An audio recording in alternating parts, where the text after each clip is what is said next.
Veg recipe వచ్చేసి బెండకాయ పులుసు. బెండకాయ పులుసుకి బెండకాయలు ఇట్లాగా చివర మొదలు తీసేసుకొని ఇట్లా పెద్దదైతే ఆఫ్ చేసుకోండి, లేకపోతే కాయపళంగా వేసేసుకోండి. వేసుకొని ఆయిల్ అట్లా వేయించుకోవాలి. మధ్యలో చీలికలాగా పెట్టుకోవాలండి, మర్చిపోకండి. ఇట్లా చీలికలాగా పెట్టుకొని ఆయిల్లో వేయించేసుకొని తీసేసుకోవాలి.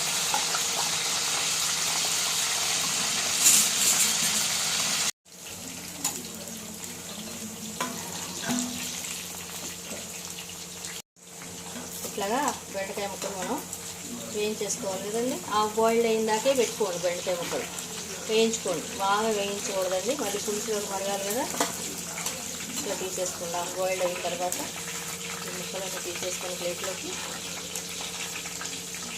గిన్నె పెట్టుకొని ఆయిల్ పోసుకోండి.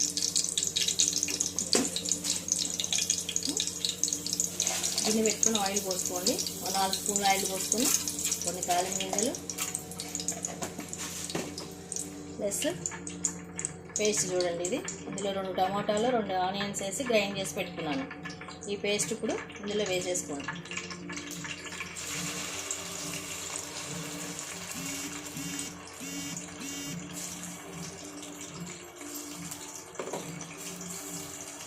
అలాగే మంచిగా బాగా ఆయిల్లో మిక్స్ అయ్యేటట్టు కలపండి. బాగా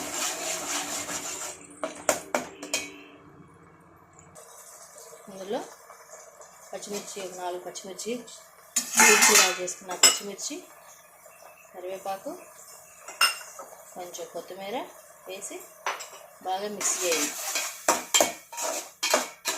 కొంచెం ఆయిల్ అంతా పైకి తేలిందాక మిక్స్ చేసుకున్న తర్వాత అయితే బెండకాయ పులుసులో చాలా రకాలు ఉన్నాయండి.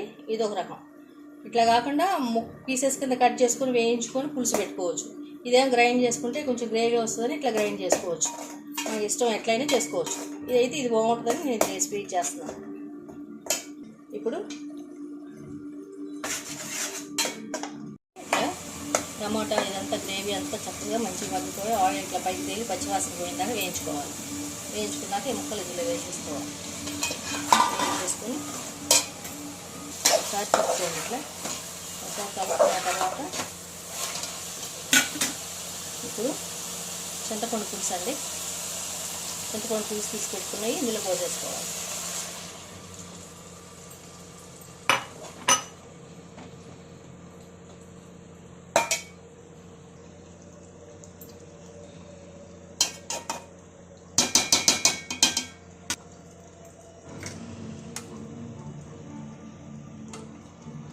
ఒక స్పూన్నర కారం, పులుపు కదండి, కొంచెం పులుపు కారం పడుతుంది.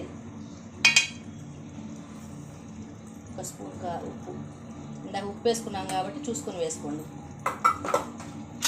కొంతమంది ఎక్కువ తింటారు ఉప్పు, కొంతమంది తక్కువ తింటారు కాబట్టి ఉప్పు మాత్రం చూసుకొని వేసుకోండి. ఇందులో కొంచెం వాటర్ పోయండి, చిక్కగా ఉంది బాగా.